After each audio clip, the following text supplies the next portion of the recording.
ভাৰতীয় চলচ্চিত্ৰ জগতৰ এক উজ্জ্বল নক্ষত্ৰ, অভিনেতা, প্ৰযোজক আৰু পৰিচালক আমিৰ খান। তেওঁ কেৱল এজন অভিনেতা হিচাপেই নহয়, বৰঞ্চ তেওঁৰ নিখুঁত অভিনয় শৈলীৰ বাবে মিষ্টাৰ পাৰফেকশ্যনিষ্ট বুলি জনা যায়।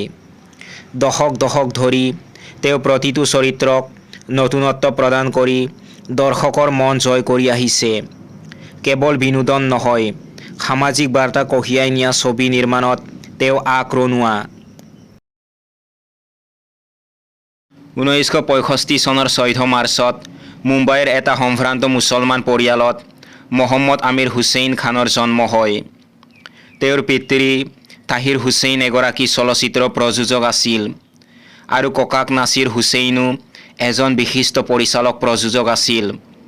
তেওঁৰ মাতৃৰ নাম জিনাত হুছেইন।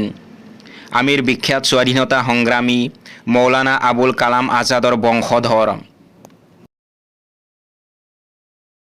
আমিৰ খানে তেওঁৰ প্ৰাৰম্ভিক শিক্ষা মুম্বাইৰ জে.বি. পেটিট স্কুল আৰু ছেইণ্ট এনছ হাইস্কুলত গ্ৰহণ কৰিছিল। পিছত তেওঁ বম্বে স্কটিছ স্কুলৰ পৰা হাইস্কুল শিক্ষা সম্পূৰ্ণ কৰে। পঢ়া-শুনাতকৈ খেলা-ধূলাত, বিশেষকৈ টেনিছ, তেওঁ অধিক আগ্ৰহী আছিল। তেওঁৰ কেৰিয়াৰৰ আৰম্ভণি হৈছিল শিশু শিল্পী হিচাপে 1973 চনৰ য়াদো কি বাৰাত ছবিত। 1988 চনত তেওঁৰ খুৰাকৰ পুত্ৰ মনছুৰ খানৰ পৰিচালনাত কায়ামত ছে কায়ামত তক ছবিৰ জৰিয়তে নায়ক হিচাপে আত্মপ্ৰকাশ কৰে, যিখন চিনেমা ছুপাৰহিট আছিল।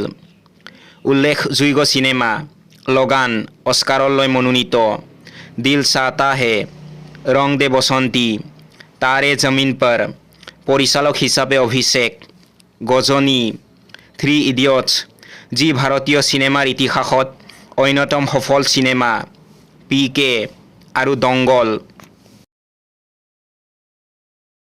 প্ৰযোজনা নিজৰ প্ৰযোজনা সংস্থা আমিৰ খান প্ৰডাকশ্যনৰ জৰিয়তে তেওঁ সামাজিকভাৱে প্ৰাসংগিক আৰু ধ্ৰুপদী ছবি নিৰ্মাণ কৰে।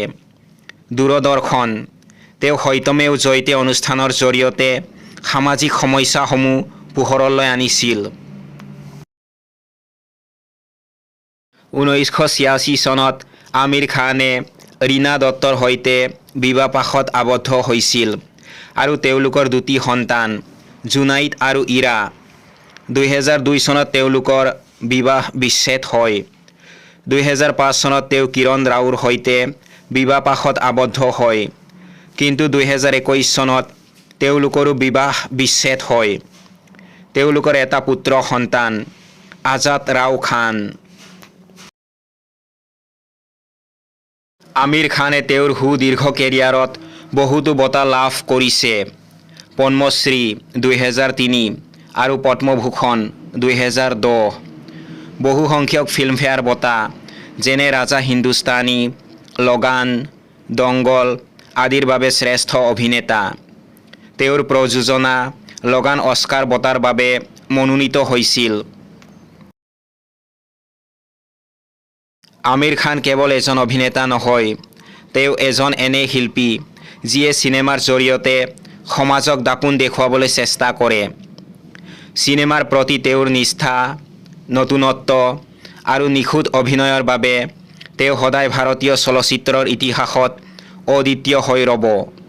তেওঁৰ যাত্ৰা প্ৰতিজন উদীয়মান শিল্পীৰ বাবে প্ৰেৰণাদায়ক।